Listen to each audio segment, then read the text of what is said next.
Welcome back to another edition of Inside the Locker Room. I'm Pete Medhurst, joined this week by the boys coach over at Old Mill High School, Mike Francis. And Mike, first of all, thanks for taking some time for us. The question is, how do you have time for us? Let me guess, wait a minute. We're taping this on a day that school was canceled, so that's probably the only way we could get you to sit down for a few minutes. Let me ask you, you come back to Old Mill, you come back to the high school ranks. Of course, those of us around the county know you for a long time. You were at North County and at Essex Community College. But what brought you back and why come back to the high school ranks at obviously a great program like Old Mill? I was really missing it. I started going to games last year when in my spare time, and it's just the atmosphere, unbelievable. I was at boys games, girls games, and the atmosphere was unbelievable.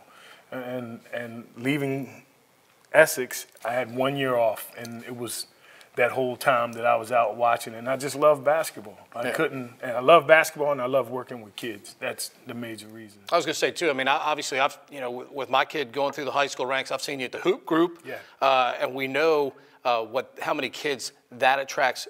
What is it about the satisfaction level? You see these kids come in, you help them put in the work, and I'm sure you've seen so many of these kids use basketball as a vehicle now to get a better education. Obviously, you got one in your own house who's used football to do that. Yes. What kind of an example does AJ allow you to make to these others that, hey, you can take sports if you take it seriously and give your best effort, and you can use it to further your education? It started when I first started coaching youth ball. To go back, I had DeLon Parrish was one of my first teams coaching at East Glen-Burnie. And, of course, DeLon Parrish was four-time ACC All-Academic team, and he was sort of AJ's mentor. And as I was coaching DeLon and Lou Brown, who both ended up being Golden 11 and all-state football players, that process and watching, I wanted my son to be like that, academically prepared as well as athletically.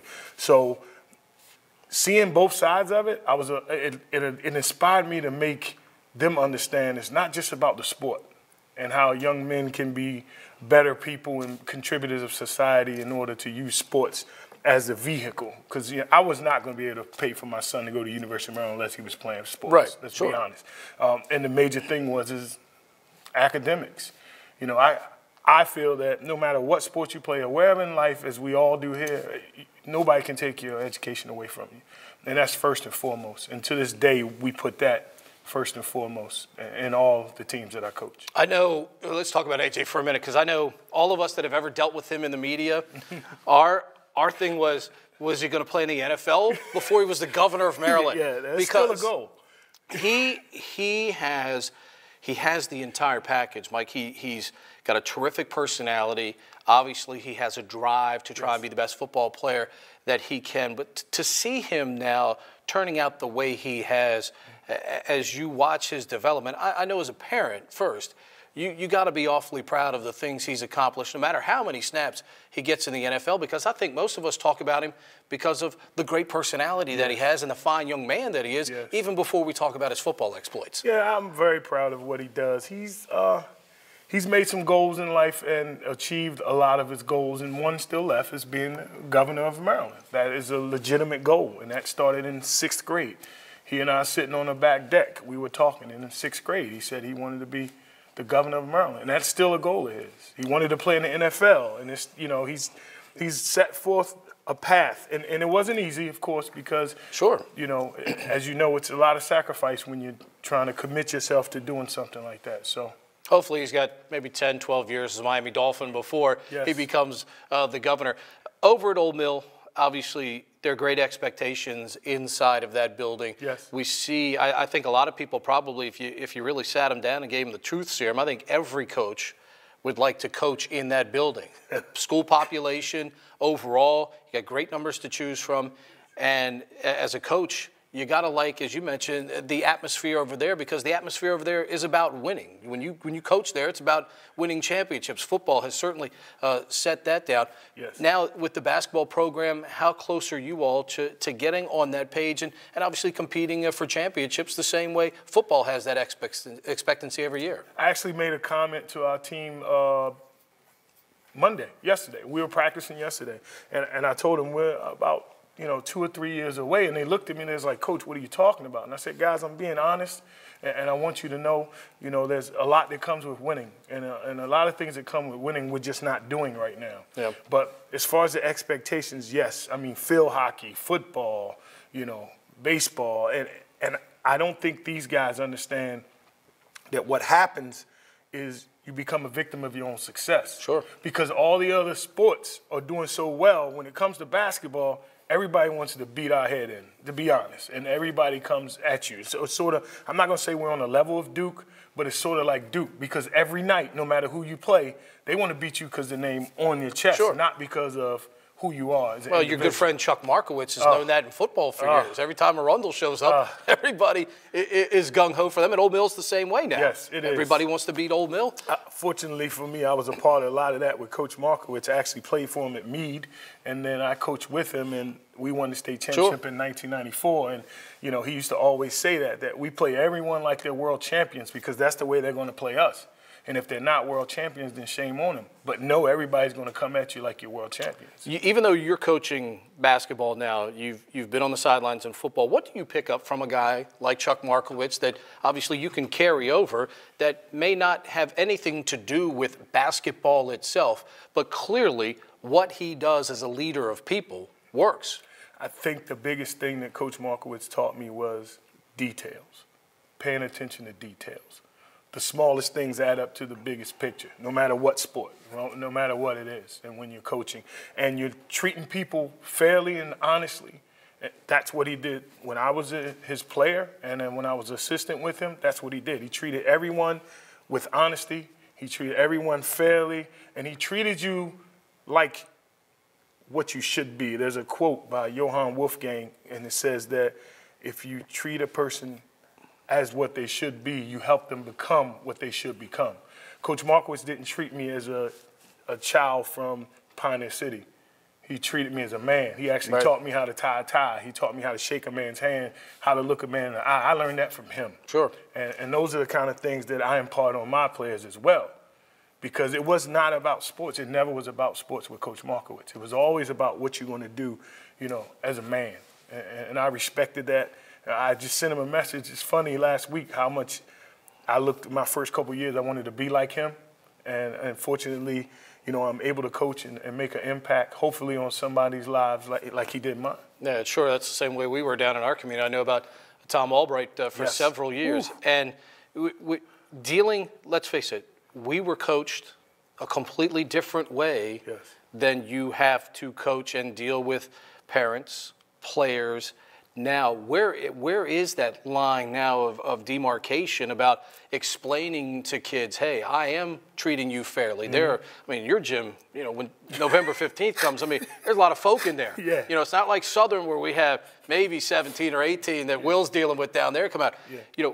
Dealing with that many kids who want to be a part of the program, and almost every one of them and their parents thinks they should be a part of the program before they've ever earned anything. That's the mindset you all as coaches now fight. Yeah. And I think that is the biggest trait of any coach, is being able to deal with that. And you mentioned the word fairly. Because if somebody gets cut, a lot of people don't think they've been dealt with fairly. But as coaches now, how do you all walk that fine line to make sure, A, you get the best players you need to have a successful team, but also get the right players in your program to have a successful team as well? Yeah, it's tough. It's getting tougher.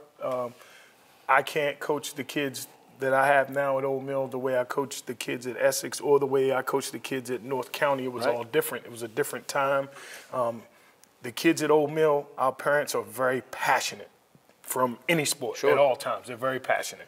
So they want to be involved more sometimes than they should be. I'm fortunate that with this group of kids we have, we had parents meeting after parents meeting, and one of the criteria to make the team was you had to be at one of the parents meetings.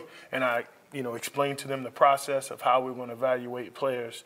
And right now, because, we're not exactly 3 and 14, I think that, it's kind of, they can see the change. Some of the parents are like, yeah, we like that you're building and you want it to be a program, because I want that last kid on JV and the best kid on varsity to have the same experience. They might not get the same. Well, that's how you build a program. Exactly. And that's that's what our goal is. Fortunately for us, I accomplished all 5 goals that we set in April when I got the job. We did that. And I had parents. And that's when you know you're doing it, because parents are coming to you, Coach, goal number 3, Coach, right. goal number 4, Coach, goal number 5. And you know, they're supporting us. They are very supportive, as well as the administration. Mr. Todd, you know, who played for me a couple summers when he was at Arundel, when I used to coach for Gerald Moore's summer team. And so he's been very supportive in having our staff and everybody come back in, and we've been thankful so far, and our parents are behind us. How important is it to have that administrative support? Because you know they're going to jump over your athletic director sometimes. Yes. They're going to go right to the top, but how important is it to have that kind of support in your building? I think the biggest thing about having that support is he lived it, he experienced it, he played the sport, and he was a kid himself who, if it wasn't for sports, he might not have been in school. Right. So he understands the kind of kids that we're dealing with. Not a lot of administrators and teachers and staff members understand that, and I think that's the biggest thing about Mr. Todd. I think that Mr. Todd knows that himself, growing up in the Odenton area and being a part of the whole basketball culture and seeing and mingling with everyone, it makes it a lot easier for us because he understands. And a lot of times when we talk, it's not about basketball, not at all. You know? It's the most important thing. It's about life. Yep. My oldest had a chance to play against one of your best players. I love talking about him because I think David Ford exudes everything that is right about a student athlete. If you want to make an example of someone who can achieve, can start here and can end up right here where he's supposed to be. I know David Ford is one of your great projects. That's why I do what I do. I look at, I mentioned DeLon earlier, Lou Brown, my son, and David all my players are like my son. Sure. I treat all of them the same. I'd never wanted anyone to treat my son different, so I felt that me doing that and treating all my players as my son, would help in the long run, and just be honest and open. And David started out as a kid. When I first met him, I met him breaking up a fight the first month of school, and he was involved in a fight. And I talked to his mom, and she said he had no guidance. And as a freshman, and we cut him mistakenly. My JV coaches cut him, and about 3 or 4 days after, my assistant at the time looked and goes, "Somebody's missing." So we find out it's David. So we go get him out of class, ask him, does he want to play? And he said, yeah. And we said, if you do everything we tell you, you're going to be a good basketball player. David ended up being Player of the Year in 2008 when he graduated in Anne Arundel County. He went from being cut as a freshman to Player of the Year. He followed me to Essex and was all-conference. He was an All-American. He was all-region. Earned a scholarship to West Virginia State. He graduated with a degree in communications. He's currently now back coaching with me, and he's working as a teacher assistant at North County where he graduated from. That, to me, for my parents, that's all I had to do at our parents' meeting. I just walked them in and said, this is the goal. I don't care about state championships. I really don't. I bet you when you broke up the fight, the last place you thought David would be standing next to you as a college graduate, someone who, more importantly, back in the building, which is his community. Yes. Because you know how much a guy like that can mean in a community like that. Yes. That's a different community than a lot of places in the county. The principal love him. The staff members, I was there for 10 years. The staff members who are still there, they love him to death. A lot of them are surprised to see the change he's made, but to me, that's why I do it, nothing else. Right. I'll be honest, a tweet about Friendship Academy who won 4 football games, but they had 26 kids sign national letter of intents to D1 schools. I don't care about wins and losses when it comes to that. That David Ford example is the best example you can, for me, that's why I do it. Now, my son is my son. That happens once in, how many kids we deal with, but David is the reason why I do it. Kids like David, Yeah, you look around the league this year, certainly Peter's team at Meade has really excelled. John's group at Annapolis looks like they are hitting their stride at the right time. This playoff, there's something about this 4A playoff, though, that it never goes according to Mr. Hoyle. The top seeds never always survive in this thing. What is it about this group this year that's going to allow somebody, obviously, to win it and have a chance to go to Comcast and compete and represent Anne Arundel County? Well, I think with Annapolis, you don't expect anything less with John Brady. I mean, John Brady's one of the, greatest coaches I've ever been around, and he's taught me a lot, even when he didn't know he was teaching me. Right. And I think that they have good size, and I think their athletic ability is good. They have guard play that can get it done. Meade overall, to me, is the deepest team. Meade is, that number 8 and 9 came in and got dunks against us. Right. They're pretty good. And from 1 to 12, I think Meade maybe the best team I've seen in a long time in high school in Anne Arundel County, 1 to 12. I liken it to the '89 Meade team where 5 guys went Division I. Yeah. I liken it to the Annapolis '84 team, I think it was, and then Annapolis '86 with Manpoo, Butler, and Reno Green. Yeah. Jeff Brown and that group. That's that I tell everybody, Meade's a 1980s kind of team. It's funny that year that team of John's in '86. We won the state championship in 2A at Southern that year, and John's group beat us double digits twice. And that group. You had a big man in Reno Green inside. Yeah.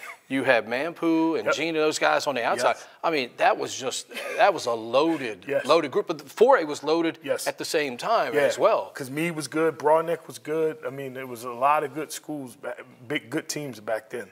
And again, that Annapolis group is one of the best teams I've seen, and that's where I put this current Meade team with Tristan and Bruce and all those guys. They're pretty good. Be remiss before we go if we didn't talk about the team that shares the gym with you over there. What a job the girls have become over the past couple of seasons. Maintain that consistency, and right now the top dog in the county, and maybe looking at another rematch with South River for the county championship. What a great job they've done, and been a great example for the building over there. Coach Rick is a tough guy, and it's good to see that he makes those girls work. It's not easy. It doesn't come easy. A lot of people, and I say that because a lot of people think that the kids just show up and they're good because it's Old Mill, and that's not the case. That's not the case. Coach does a good job with those guys because we share the gym, and either right before or right after us. The girls work hard. The girls, they want to win. They really, really want to win. And I try to explain our guys, as we only have 2 guys from the program last year that's back, so we have an entire new program that they can learn from the girls. Sure. We can learn from that. We can learn from, them wanting to compete and wanting to be the best, and nothing getting in the way of that. You never hear the girls talk about me. I've never heard one of the girls, I've been in the building this year, and none of the girls ever said me or I. All those girls say we. And in the first month of our season, that's what we were trying to break. And our girls really, really play well together, and I think they're poised to finally get where they want to go. I think they do. I think now that they're home field, they have the home court advantage in the playoffs. No matter what, I expect our girls to really show up. You guys are doing a lot of great things over at Jessup with the indoor facility. Tell folks how they can come out and be a part of the skill building that you're doing, because I've seen the video with kids as young as 3 and 4 putting in the work over there, but there's a payoff eventually in the end. It is. And you said it a while ago about the hoop group, and me I was a commissioner with the hoop group for a long time, and first time I saw a lot of pro guys now like LeBron and Carmelo Anthony when they were 9th and 10th grade and at hoop group events, and it's about skills portions of skill sessions over at 8221 Preston Court in Jessup. We run skill sessions every Sunday for kids kindergarten through 12th grade. We don't play games, and that's our motto. It's about skill development, and the earlier kids start, the better it'll be for them. Just like most sports, or you see now with swimming, they say kids, you start them early. I would say we have a couple 4-year-old kids, 5-year-old kids, all the way up to Samantha Crumball, who I'm hoping got votes for Player of the Year at North County. She's with us as well. And some kids, we have girls from Annapolis, a couple from Arundel High School. So throughout the county, we have a lot of kids who come and get skill sessions. You can check us out on the net at franchiseskills.com or on Facebook as well, and find out our next dates. Appreciate you taking some time for us. I appreciate you. Great visit. Thank you. You going to be going to some Dolphins games this year? It depends. It depends on what my preseason schedule. You know, we got to get in that weight room. That's true. You know. That's exactly right. Plus, you're doing skill sets on Sundays. Exactly. So playing around those Dolphins games. Yeah. His son, AJ, of course, former University of Maryland defensive tackle, now playing for the Miami Dolphins. September will be here before you know. That's Mike Francis. He's the head men's basketball coach over at Old Mill. Coming up, we'll tell you about their girls team. Big win last week over South River. We'll see those interviews when we come back on Inside the Locker Room.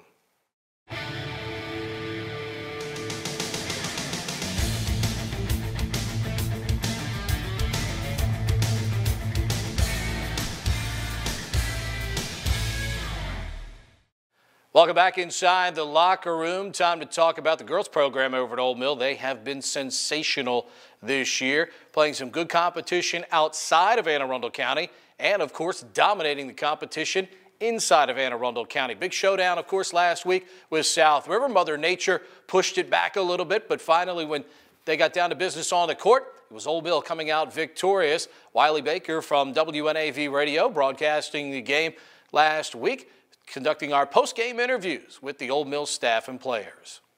Put up 21 points. First of all, congratulations, a big win for your squad. Thank you. I don't know, I really don't know what to say. I mean, we came out and I think once we started picking up the intensity a little bit is what led to, you know, I mean, that usually our press and usually getting after people and then the transition is usually what makes the difference. And whatever quarter we managed to score 20 or 30 points or whatever, you know. And this is one of the most brutal, in a good way, brutal defensive games I have ever seen. I mean, both teams really got at it. It was pretty physical, yeah. The officials kind of let it go a little bit, and both teams were more than happy to play that way. It got physical fast, didn't it? I saw you and Mike look at each other a couple times, hands on head. And yeah, well, let's face it, you both want the calls. Right. And, you know, I mean, we weren't getting the calls, and he was complaining about him not getting the calls. And, you know, I think it all ends up turning out pretty fair, you know. But when you're in a game like this, I want the calls, you know what I'm saying? So. And that's 9 in a row now for your team. Right. You basically clinch Anne Arundel County here. You're now definitely in the county championship game. Yeah, that has to feel good. And I really don't like to say revenge, but this has turned into a little rivalry here between the North and the South. Oh yeah, yeah. What they've wanted, who knows how many times, the county championship. So this time. We have a chance of not backing into the regular season championship, so we don't want to do that. And then in the meantime, we want to be in the county championship game and see these guys again. Well, congratulations on a great win. Any chance we can get? Oh, here she. Come on over, Rebecca Lee. Let's talk. Well, first of all, before I'm going to let you hand the mic over to her, okay, Coach. But come on over, Rebecca. Talk to me about Rebecca's always. She is content with being on the block. She's content with rebounding, putting in layups.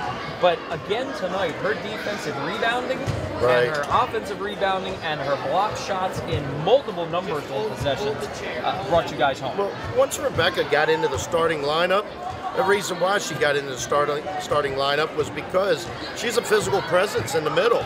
And, you know, I mean, ever since she's been in there, that's been one of the big differences, that our girls know they can come out and attack and get after people because they know if they get beat, she's there to pretty much either change a shot, block a shot, or just, you know, make things happen in the middle. So. She really did. Yeah, oh yeah. She does it almost every game now, so. Yeah, she really does.